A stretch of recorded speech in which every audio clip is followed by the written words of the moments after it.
horor syahdu.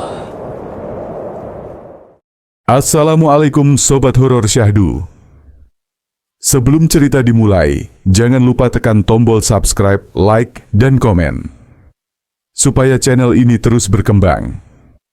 Dan jangan lupa bersolawat di kolom komentar, agar kelak kita semua mendapat syafaat Nabi Muhammad Shallallahu Alaihi Wasallam. Shallallahu ala Muhammad Shallallahu Alaihi Wasallam.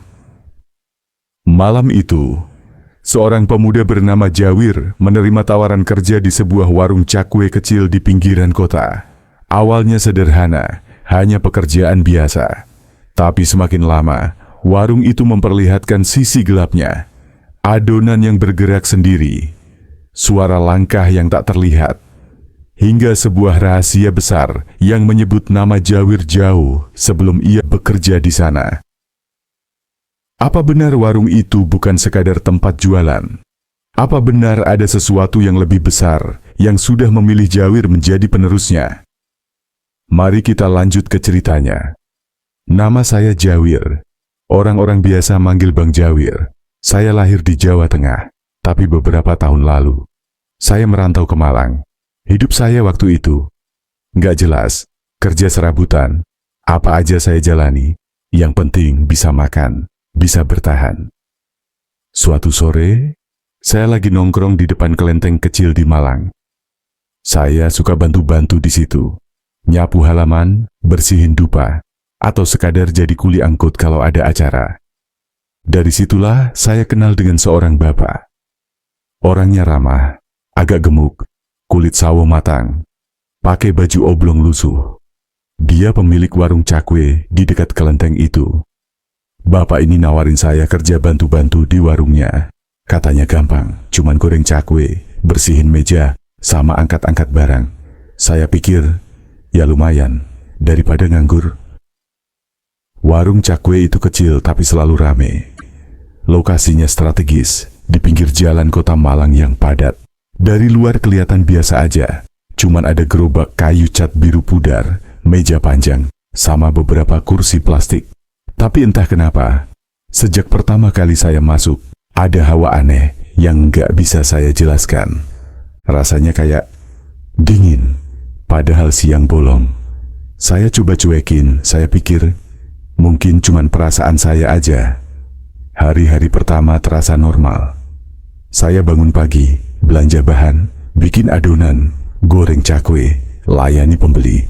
Semuanya lancar. Tapi, di balik kesibukan itu ada sesuatu yang mengganjal.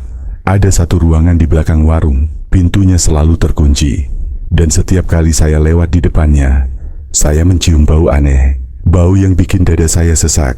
Tapi waktu itu saya nggak berani tanya. Saya cuma simpan rasa penasaran itu sendiri. Hari-hari saya di warung cakwe itu awalnya berjalan lancar. Bos saya orangnya baik, sering traktir makan, bahkan kasih rokok kalau saya lagi nggak punya uang. Tapi, makin lama saya kerja, makin terasa ada hal-hal yang nggak wajar. Setiap pagi sebelum warung buka, bos selalu masuk ke kamar belakang yang terkunci itu. Dia bisa berjam-jam di dalam, dan pintunya nggak boleh ada yang ganggu. Saya pernah coba dengarkan dari luar. Terdengar suara berisik, kayak ada benda berat digeser. Dan samar-samar, ada suara orang berbisik. Padahal jelas-jelas, cuma ada bos saya seorang di dalam ruangan itu. Suatu malam, waktu saya pulang agak larut, saya sengaja lewat lagi di depan pintu itu. Dari celah bawah pintu, saya lihat ada cahaya merah berkedip-kedip, kayak cahaya api. Dan baunya, bos, bau amis yang menusuk hidung, campur sama bau dupa terbakar. Bulu kuduk saya langsung meremang. Saya coba tanya ke bos, tapi jawabannya selalu singkat. Itu gudang Wir, jangan pernah masuk ke sana.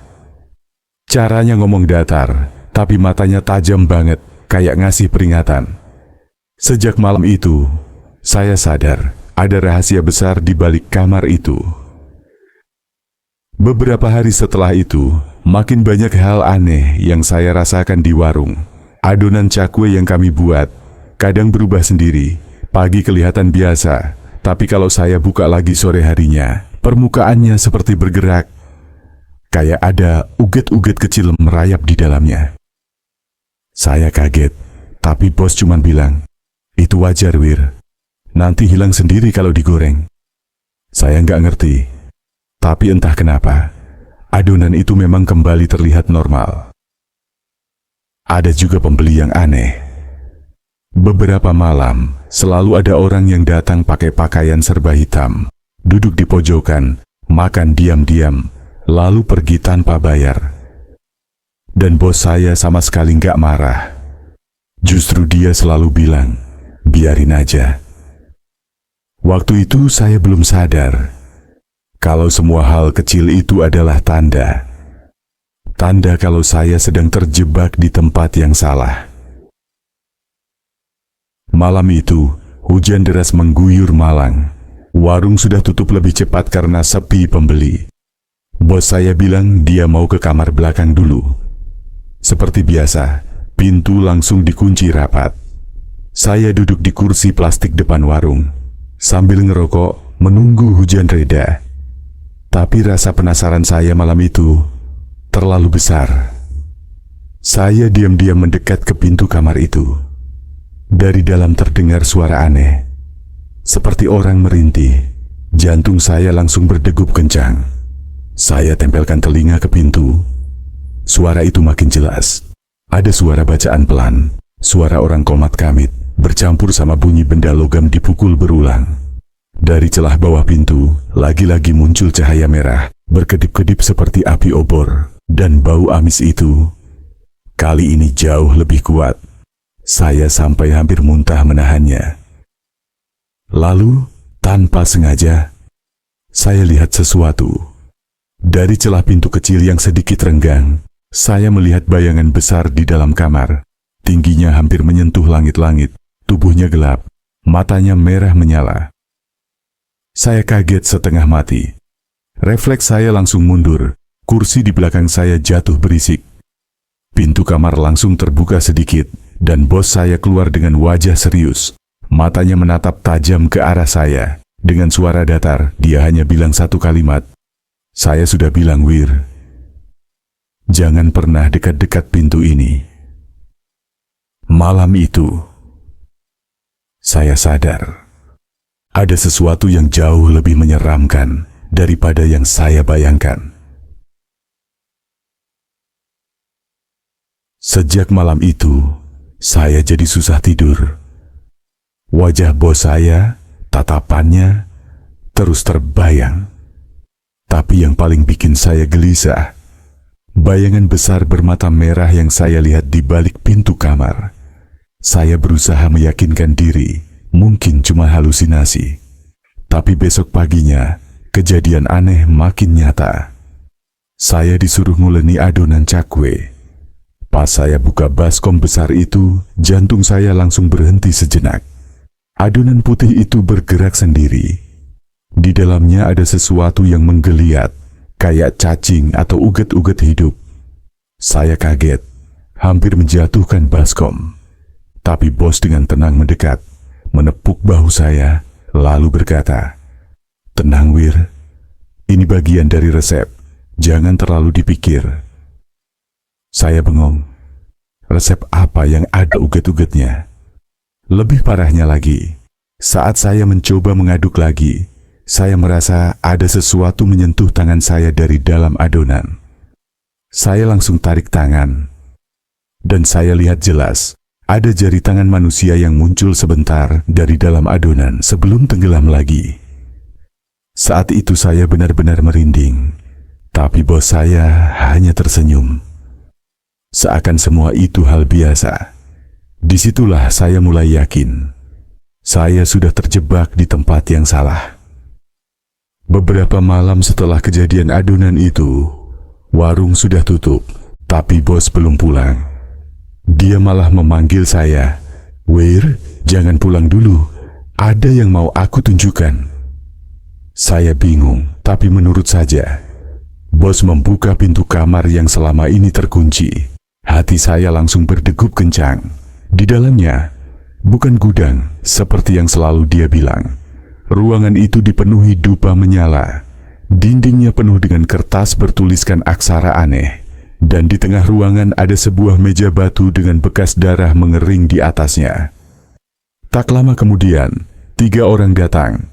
Semua berpakaian serba hitam. Wajah mereka tertutup kain. Mereka duduk melingkar, dan bos saya mulai menyalakan lilin merah besar. Saya berdiri di pojokan, tubuh gemetar. Nggak tahu harus apa. Ritual itu dimulai. Mereka membaca mantra. Suara mereka berat, bergema, bikin bulu kuduk saya berdiri. Lalu, bos saya mengeluarkan sesuatu dari ember besar. Saya terbelalak. Itu kepala kerbau. Masih segar, darahnya menetes-netes ke lantai. Saya mau lari, tapi kaki saya kaku. Di saat itu, salah satu dari mereka menoleh, menatap lurus ke arah saya. Saya yakin mereka tahu saya ada di sana. Tapi anehnya, tidak ada yang menghentikan saya. Justru bos tersenyum lalu berkata, "Lihat baik-baik, Wir. Malam ini kamu sudah jadi bagian dari kami." Setelah malam itu, hidup saya berubah total. Saya nggak bisa lagi kerja dengan tenang. Setiap kali goreng cakwe, saya selalu teringat adonan yang bergerak sendiri dan kepala kerbau yang saya lihat di ruang belakang. Saya sempat berpikir untuk kabur, tapi anehnya, setiap kali niat itu muncul, selalu ada halangan. Pernah saya coba pergi pagi-pagi, diam-diam bawa tas pakaian. Baru sampai ujung gang, ada orang berpakaian hitam berdiri menatap saya. Wajahnya tertutup kain, tapi saya tahu, dia sama dengan orang-orang di ritual itu. Saya takut, akhirnya balik lagi ke warung. Bos saya makin aneh. Dia sering bisik-bisik ke telinga saya. "Kamu sudah dipilih, Wir. Jangan coba lari." Suaranya pelan, tapi menusuk hati. Malam-malam tertentu, orang-orang hitam itu datang lagi. Mereka duduk di warung setelah tutup, makan diam-diam, lalu masuk ke kamar terlarang. Saya cuma bisa pura-pura nggak lihat, pura-pura sibuk bersihin meja. Saat itu, saya mulai sadar. Saya bukan lagi sekadar pekerja di warung cakwe. Saya sudah jadi bagian dari sesuatu yang gelap. Malam itu, bulan purnama menggantung bulat di langit Malang. Warung sudah ditutup lebih cepat, dan bos saya memaksa saya untuk tetap tinggal. Katanya, malam itu ada sesuatu yang harus saya saksikan sendiri. Sekitar tengah malam, beberapa orang datang. Mereka semua berpakaian serba hitam, wajahnya tertutup kain. Jumlahnya lebih banyak dari biasanya. Tanpa bicara sepatah kata pun, mereka masuk ke ruangan belakang. Bos menggamit lengan saya, memaksa saya ikut. Begitu pintu ditutup, udara di dalam ruangan terasa berat. Asap dupa memenuhi ruangan, membuat pandangan saya kabur. Di dinding, saya melihat kertas-kertas berisi tulisan asing dan lilin-lilin merah yang berjejer. Mereka duduk melingkar, lalu mulai melantunkan sesuatu. Suaranya rendah, bergema, semakin lama semakin keras. Lantai terasa bergetar halus, dan hawa dingin merayap ke seluruh tubuh saya. Tiba-tiba, dari sudut ruangan saya melihatnya. Bayangan tinggi menjulang, samar, bergetar seperti asap hitam. Matanya tampak merah berkilat, menatap lurus ke arah saya. Jantung saya serasa berhenti. Saya mau kabur, tapi tubuh saya terkunci. Bos hanya menoleh dan tersenyum. Lalu berkata pelan di telinga saya, "Sekarang kamu sudah melihat sendiri, Wir. Mulai malam ini, kamu tidak bisa mundur lagi." Dan saat itu, bayangan hitam itu bergerak, mendekat perlahan ke arah saya. Sejak malam purnama itu, hidup saya berubah.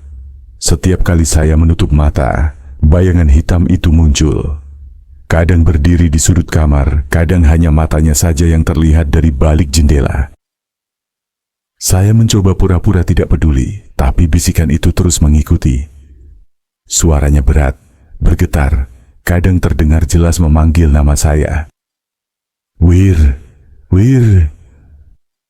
Bos saya seolah tahu semua yang saya rasakan. Dia hanya berkata, "Itu tandanya kamu sudah diterima." Saya tidak tahu diterima oleh siapa atau oleh apa. Yang membuat saya semakin takut, pelanggan yang datang ke warung mulai berkurang drastis. Tapi anehnya, bos tidak pernah panik. Dia bilang, "Yang penting bukan pelanggan. Yang penting kita tetap memberi makan dia." Saya tak berani bertanya lebih jauh. Tapi malam itu, ketika saya sendirian menutup warung, suara langkah kaki terdengar jelas di belakang saya. Pelan, berat. Seperti seseorang menyeret rantai besi di lantai. Saya berbalik, tapi tak ada siapa-siapa. Yang ada hanya kursi panjang di pojok, bergoyang sendiri, seolah baru saja diduduki seseorang yang tak terlihat. Saya terpaku, keringat dingin membasahi tubuh. Lalu, suara itu kembali, dekat sekali tepat di telinga saya. "Jangan lari, Wir. Kamu sudah bagian dari kami." Dan untuk pertama kalinya, saya sadar bukan cuma bos saya yang mengikat saya di warung itu. Ada sesuatu yang lebih besar yang tidak akan pernah membiarkan saya pergi. Malam demi malam, saya jalani dengan rasa takut. Sampai akhirnya, saya sadar, kalau terus begini, saya bakal habis. Bukan cuma tenaga, tapi juga jiwa. Saya duduk di warung yang sudah tutup, menatap adonan yang masih mengembang sendiri di baskom. Entah kenapa, malam itu ada bisikan lain di kepala saya. Bukan suara hitam itu, bukan suara bos saya, tapi suara saya sendiri. "Wir, kalau kamu diam saja, kamu nggak akan pernah bebas." Jantung saya berdegup kencang. Saya mulai berpikir, mungkin ada cara untuk kabur. Mungkin ada celah yang belum saya coba. Saya mulai memperhatikan, kapan orang-orang itu datang? Kapan bos keluar masuk kamar belakang? Saya bahkan sembunyi-sembunyi menaruh tanda di pintu, sekadar untuk tahu apa benar ada yang masuk tanpa saya lihat. Tapi semakin saya berusaha, semakin aneh kejadian yang muncul. Kunci pintu yang saya simpan tiba-tiba hilang. Lampu kamar tidur saya sering menyala sendiri tengah malam. Dan yang paling menyeramkan, setiap kali saya menatap kaca, bayangan saya tidak selalu mengikuti gerakan saya. Saya tahu, mereka tahu rencana saya, tapi meskipun begitu, saya harus mencoba.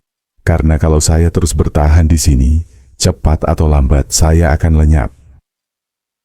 Malam itu saya nekat. Setelah warung tutup dan bos pulang lebih dulu, saya pura-pura membereskan panci di dapur. Tapi sebenarnya, saya hanya menunggu waktu. Ada satu pintu belakang, pintu kayu tua yang selalu dikunci rapat. Dari dulu saya dilarang mendekat, katanya itu cuma gudang lama. Tapi saya tahu, suara-suara aneh sering datang dari arah sana. Dengan tangan gemetar, saya cari kunci cadangan yang saya sembunyikan di bawah rak tepung. Kunci itu pas. Begitu saya putar, engsel pintu berderit pelan, seperti menjerit menolak dibuka. Begitu terbuka, udara dingin menyambut. Bukan gudang seperti kata bos. Ruangan itu gelap, luas, dengan dinding penuh coretan-coretan aneh yang tak saya mengerti. Ada lilin padam di lantai, dan bekas sesuatu yang terbakar di tengah ruangan. Tapi yang bikin saya hampir jatuh pingsan, ada sebuah meja panjang di ujung. Di atasnya bertumpuk buku catatan lusuh. Saya membuka salah satunya, dan di halaman pertama tertulis, "Catatan untuk penerus, Jawir." Saya terdiam, tubuh saya membeku. Buku itu sudah ditulis jauh sebelum saya bekerja di sini. Nama saya sudah ada di dalamnya. Tangan saya gemetar saat membuka halaman demi halaman catatan itu. Tulisan di dalamnya seperti ramalan.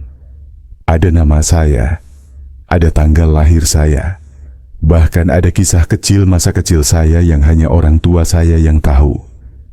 Saya membacanya dengan napas tersengal. Bagaimana mungkin? Buku ini sudah tua, sampulnya rapuh, warnanya kecoklatan seperti sudah puluhan tahun tersimpan. Di salah satu halaman tertulis, anak yang terpilih akan datang dengan sendirinya. Dia tak akan bisa menolak panggilan. Saya merasa kepala saya berputar.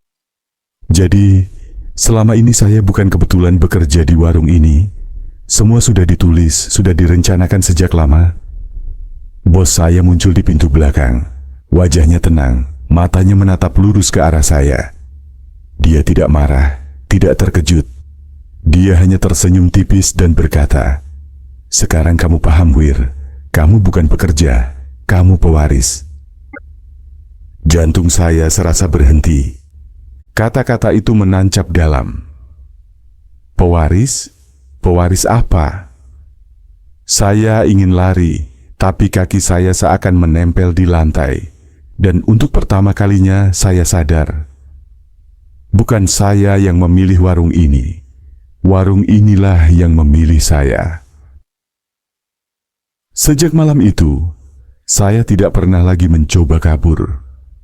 Buku itu, kata-kata bos dan semua kejadian yang saya alami membuat saya mengerti satu hal.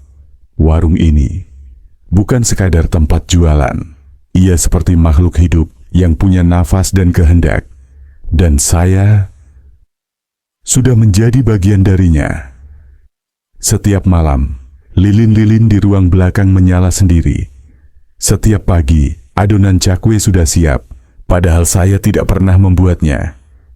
Dan anehnya, pelanggan selalu ada, meski saya tidak tahu mereka datang dari mana. Saya hanya menjalani, menggoreng, menyajikan, tersenyum pada orang-orang yang kadang wajahnya samar, kadang tak jelas. Kadang saya berpikir, mungkin benar, saya pewaris, dan mungkin sudah waktunya saya berhenti melawan. Karena ada satu kalimat di catatan itu yang terus terngiang sampai sekarang. Warung ini tak akan pernah padam, yang berganti hanyalah penjaganya. Dan kini, giliran saya menjadi penjaga itu.